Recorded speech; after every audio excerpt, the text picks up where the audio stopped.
Good morning or good afternoon, depending on when you're watching the show.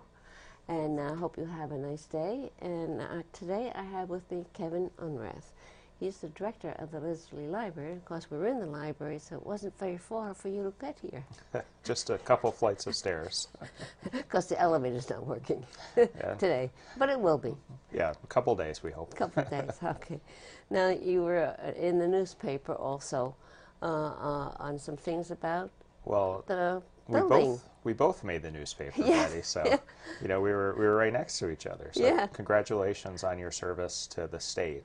Oh, thank you. And that was a great article to read. Yeah. And thank you for inviting me here. Yeah. So the article that Ilsley made the paper for had to do mostly with our plans for the building, since the trustees identified that we had some unmet building needs, mostly related to the youth services room, but also some other areas.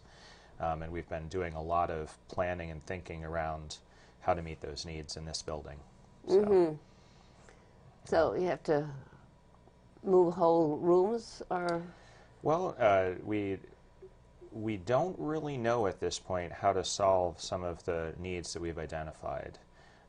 We came up with a list over a year and a half, working both the trustees and also a separate group that was made up of a couple of the trustees, a couple of the select board members, and members of the community. That's a building subcommittee. Have been thinking about the issue, and we've identified over 24 things that we think could be improved.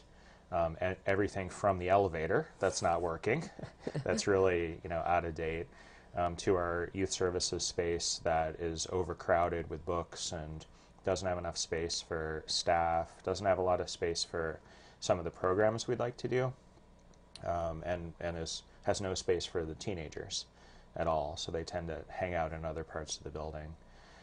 So things like that. Generally, also, the shelf space that we have in the building was put on in the 80s, that addition.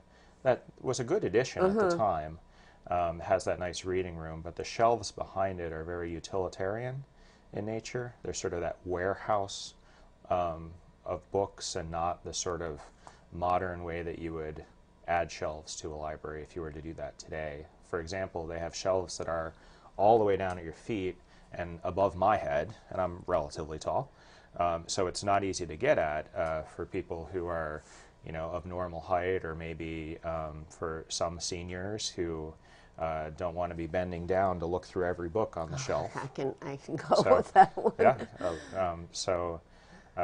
And as you know, seniors are a growing demographic here in Middlebury. So we're expecting to have more than twice as many people age 65 and over here in Addison County in 2030 than we do today.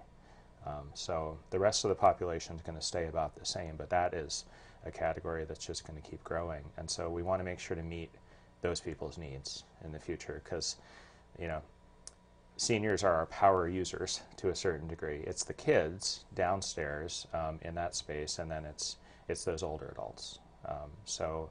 So those are just a couple of the categories. There's other things, like our boiler is pretty old, our restrooms are really inadequate for the amount of use we get. Our meeting space... Well, you have some restrooms over in the town hall. We should, yeah, we should. There are a couple of things when the town offices open up that should take some of the pressure off our building. The restrooms is one, and then the select board meeting room should be a space that we'll be able to book when it's not in use. In our meeting room right now, we get more than 10,000 people every year who are either coming to a library program or just want to book the space for their own group. And that we are regularly turning people away almost every day. In fact, the one downstairs in the basement, yes. Right, the community room downstairs.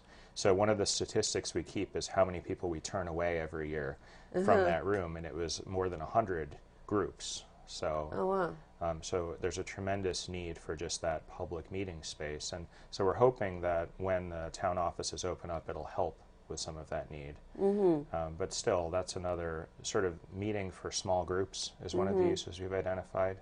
So there's a whole list. I mean, a very basic example is a ground level entry to the building. So right now, At Ilsley, if you come in the front entrance or in the side entrance, you have to either use the elevator or stairs. You can't enter onto the ground floor of this building, onto like a street level entrance, right. just because of the way it's built. Yeah. And you know, and when the building opened in '23, that was fine. In fact, the idea of a library at that time was this edifice of learning that you would walk upstairs through columns with maybe a lantern hanging down, and feel like you were coming into this place to become more edified, I guess. And that's, you know, that hasn't necessarily, that's still one use of the library, but another is as a community center. And it's hard to welcome the community when you have to come in and immediately go upstairs or downstairs. If you're a mom with kids that are in a stroller, you know, or someone with mobility issues, that's a challenge. And so those are the sorts of issues that we've identified. But we can't come up with an easy solution. Yeah. I was wondering, when you drive down Main Street, right next to your building is another building, maybe 2 feet away or 5 feet away at most. And I noticed that, I haven't noticed it recently because I haven't had time to look, but the building was empty. So if you want to put a hallway and then you have that either rental or purchase or whatever, might be a possibility for not all what you want. We've but a start. We've talked actually with architects about how we could expand. So we've sort of looked at our lot because it's a very limited lot to expand on, and that's one of the areas they did identify. Pretty much the only area we can't add to the building if we were looking at adding space is the historic facade. So that facade from 1923 needs to remain how it is, we've been told. But the 1988 edition that has those bay windows, that we could actually move out towards Main Street because it was an addition. Or certainly looking at those, what's currently the nail salon and the travel. Yeah, I was thinking of the second floor as the one that, at least in the last 3 or 4 years that I looked, I haven't looked recently, was mostly empty up on the second floor. It tends to be offices and people tend to come and go. But the library also owns the green space behind there that would eventually abut the theater. So that green space that's right behind that building is part of the library's lot. One of the Oh, really? One of the additions I've seen that was done on a building similar to ours was the Kellogg Hubbard in Montpelier.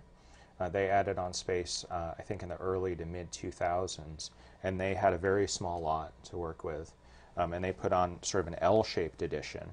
And the neat thing about that is it incorporated the stone from what was the old building as the interior wall of the new building. So it left that stone in place, and it actually worked really well. So that's just one of the ideas. But yes, there are options, even though we're on a small lot. I was thinking this would be fair if you moved across into that building where there are offices. Be quick, easy, and a start. Yeah, and I think that we're certainly not leaving that off the table. That might be something that when we get some architects looking at it, they would suggest as well. So, all right, now you have some plans for the future that you want to put into this space or increase into this space. So we've been doing strategic planning work. Our strategic plan for the previous 5 years had expired a couple years ago, and we were still trying to. Happen. You know, we were still trying to try to accomplish our goals in that plan, and we looked at it, and we were about 85–90% through with those plans. We had achieved most of it, and most of what we hadn't achieved, including unmet space needs, just had to do with the budget. I mean, the last time we did strategic planning was just before the economic crisis, and so in 8. Yes. Yeah. So the idea of hiring a programming librarian just was not going to happen Yeah. during those difficult times. So we decided while we were looking at space that we also really needed to have our strategic plan more up to date before we moved forward with actually hiring an architect. We needed to know what we were going to be doing in the space for the next 20 years or more. And we came up with 4 guiding principles. So two of them have to do with specific patron groups, so serving the youth of the community, and then also serving adults, but especially older adults, so those 50 plus. We wanted to focus on the growing demand for services for children, and then focus on that growing demographic group that we see in the area. So what kinds of things do the older do? Would they want to see videos, or they want to read books, or we tend to divide it kind of into 2 different demographic groups within seniors, because they're not it's not a homogeneous group. We could probably divide it into even more.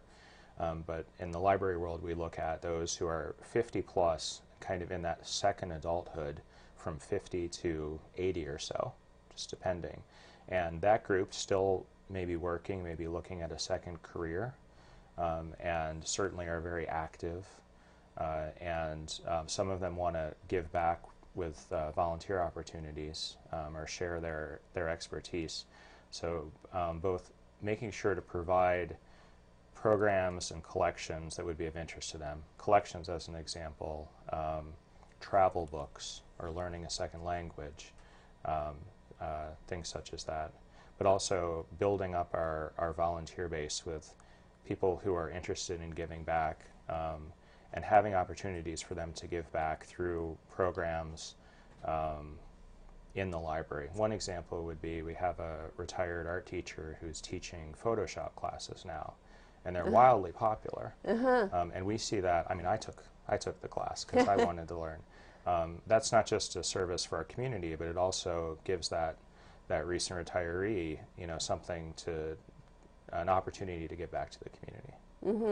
So that sort of 50 to 80 or so age range is one, and then older seniors we look at as a separate group, and that's where we're looking at things like how welcoming is the building in terms of mobility. Yeah. If someone can't make it into the library, how can we still provide them services? So things like delivery to homes or to senior living centers. So that's kind of the 2 ways that we're looking at services to seniors.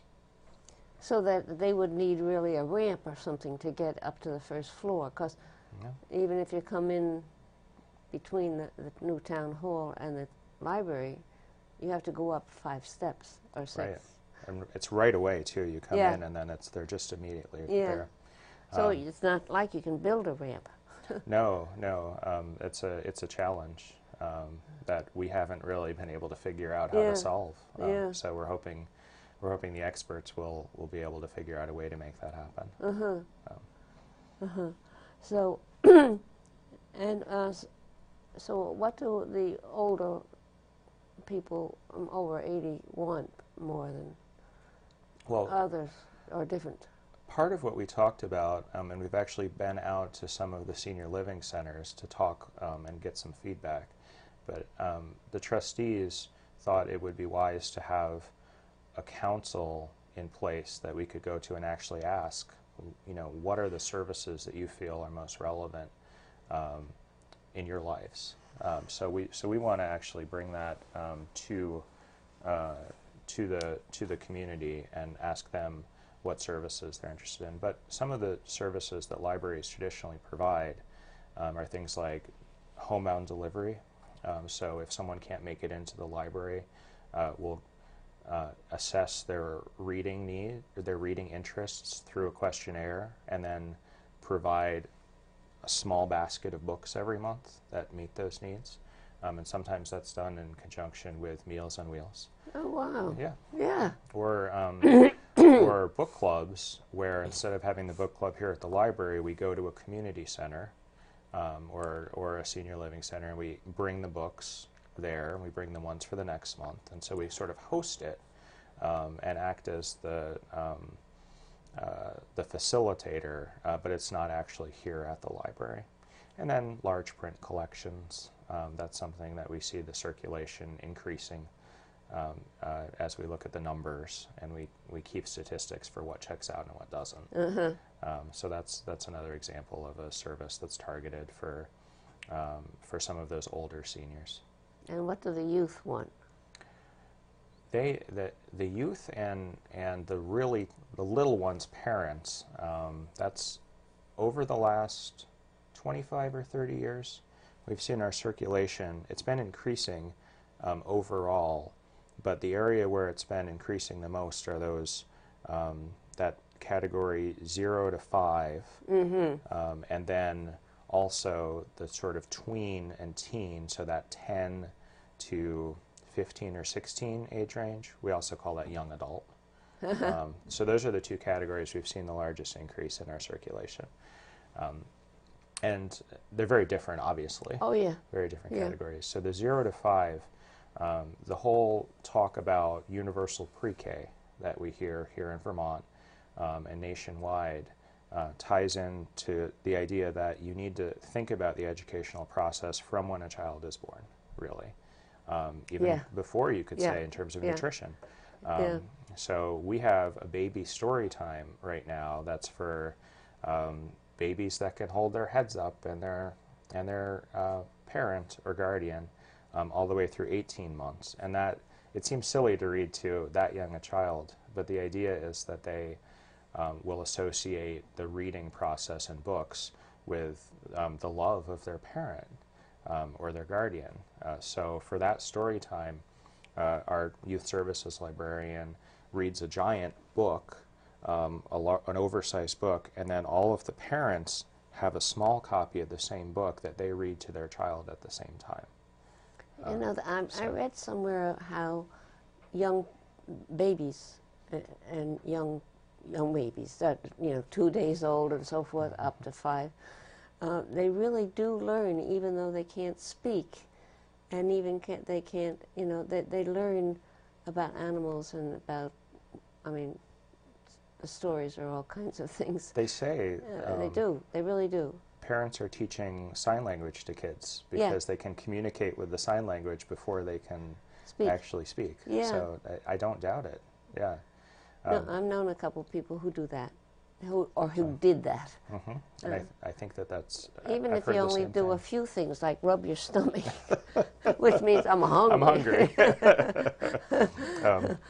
The other area that the youngest kids we're looking at are other literacies other than just reading. So we do a very popular program called Countdown to Noon Year, which is a New Year's Eve program. And it's for little kids who aren't going to be up until midnight. And it specifically designed to help kids learn how to count, among other things. So we look at early literacy, not just from a reading perspective, but also from math and science. So our summer reading program a couple of years ago was a science-based summer reading program. And so the idea was to get kids reading over the summer, but also to introduce them to science topics at the same time. So what kind of sciences for a 2-year-old? All growing seeds. So we did some seed starting, and then they got to plant I don't remember if we did like a pizza garden or what kind of a garden we did, but sort of a fun garden, and that was a long-term project. There must be books of plants growing next to each other, talking to each other, or something. Right. So that kind of idea. Some libraries, now we haven't done this, but we've talked about it. Actually, instead of having just a spine label, we'll put a color to color code their books. So as an example, books on transportation might be red. Books on science and nature might have a little blue label. And that way, kids who can't read yet can still learn what color books are their favorites. So that's something that, just as an example of how libraries are trying to serve that not yet in school population. And so we're looking at that, and some of the things you need space-wise for that. You need obviously a space to have story time. And right now our storytime space is the community room, which is so busy. Oh, really? We don't have a separate space. Other libraries, and one that's close by is the one in Saratoga Springs, New York, have a pre-literacy play area, so kind of like a little children's museum where you have hands-on learning activities. And that's something that certainly we don't have space for. We have a train table and a puppet theater in between the stacks, but we've run out of space to put books. So, What ages likes dinosaurs? oh And my that gosh, kind of stuff. my partner's 6-year-old at home loves dinosaurs. So I think that's about early elementary school. So yeah, but They keep finding new ones. oh yeah, and they rename them too. So Yeah. it's not a pterodactyl anymore; it's a pterodon. I learned that the other day. So, and then I had mentioned the young adult category. So those tweens, that sort of preteen to early teen, that has become a very popular group in terms of just reading these series of novels. So the Hunger Games is a recent example. Harry Potter would have been an example, and still is extremely popular. But that's an age group that has a renewed interest in reading, and we have those books, but we have no specific space for the tweens and teens. So we've started booking the community room a few days after school to provide a space from 3 to 5 in the afternoon, so that kids who want to come here have a place that they can kind of call their own. And we do specific programs. Actually, MCTV does a program, the Youth Media Lab, during that time every week. We do a craft program. We'll sometimes have movies. We even play video games with them. I know my grandchildren read a lot.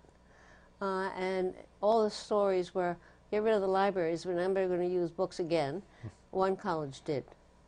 I don't know where it was. Really? I can't remember, but I remember that one college got rid of every book because they didn't think they were going to need it. But I found, I mean, that, people were saying children won't be using books, but they do. Oh, sure. They do. Yeah, the book is not going away anytime soon. No. So it's really a matter of, if you want that electronic book, is it more convenient to have the electronic book? Is it easier to read? And they're really going to be, for at least the next several decades, you're going to have some electronic books, and we provide access to those. But you're also going to have print books. They're going to complement each other. So. Now, do you have any books that are, they may be printed new, but they were written centuries ago? Or Oh, sure, yeah. So one of our goals in our strategic plan is to still make sure we make available those classic items, because those can be hard to find if you're looking at the bookstore, or in your own collection. So we want to provide popular materials, those things that we would think of as fun to read, or popular movies and TV series, but we also want to try to provide those classic books and maybe classic movies that you're not going to be able to get on Netflix. So we're trying to serve both of those groups. And then in the youth services, one of the areas that our youth services librarian, Tricia, made me aware of was the change in the Common Core standards. So Vermont... Common Core. That's the educational standards that Vermont chose to adopt. Right. And they say that children should be reading at least 50% nonfiction. And that's a change from what traditionally had been the case. So there's a new genre, what we would call narrative nonfiction, where it's a nonfiction work, but it has sort of a story and a narrative flow to it. That's become increasingly popular because it's what's being taught now in schools. So, I mean, for example, if you're talking about penguins or so forth, they could have a story about penguins, but you would learn how they swim and how they do things. Yeah, so it's sort of a combination between the storytelling and actual facts. Well, that's interesting. I mean, that's very good, because an environment, so the environment would come in.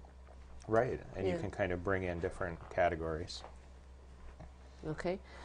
We have 5 minutes left, so if there's anything in particular you would like the public to know about the library, I mean, you were talking about the Friends group. Yes, so we have a very active Friends group. That's our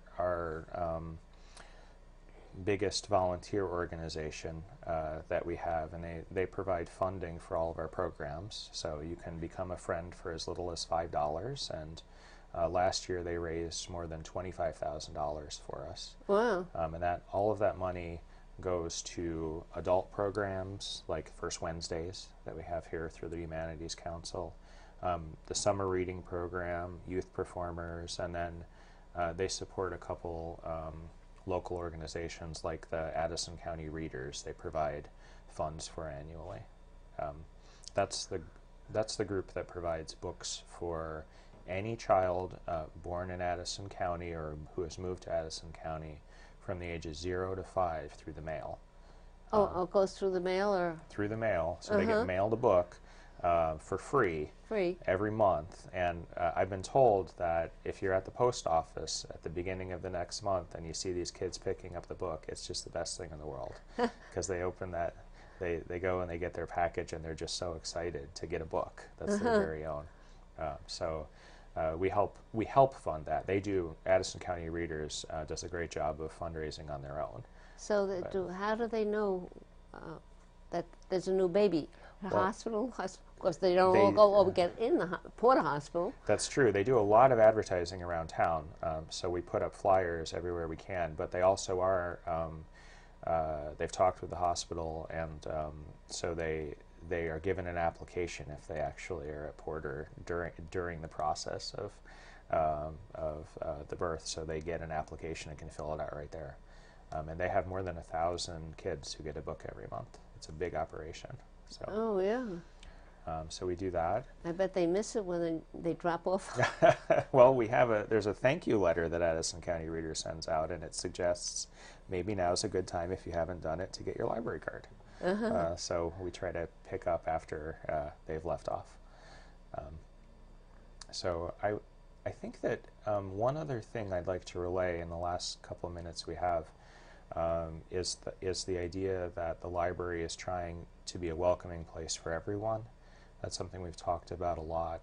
The trustees actually just passed a new policy, and we're getting the procedures in place to provide cards for free for anybody who is in town, even for a short period of time, if they're not able to buy a non-resident card. So people who are coming to town to take care of their sick relatives, or some of the migrant workers who work picking apples, or even our homeless population that we've seen in town.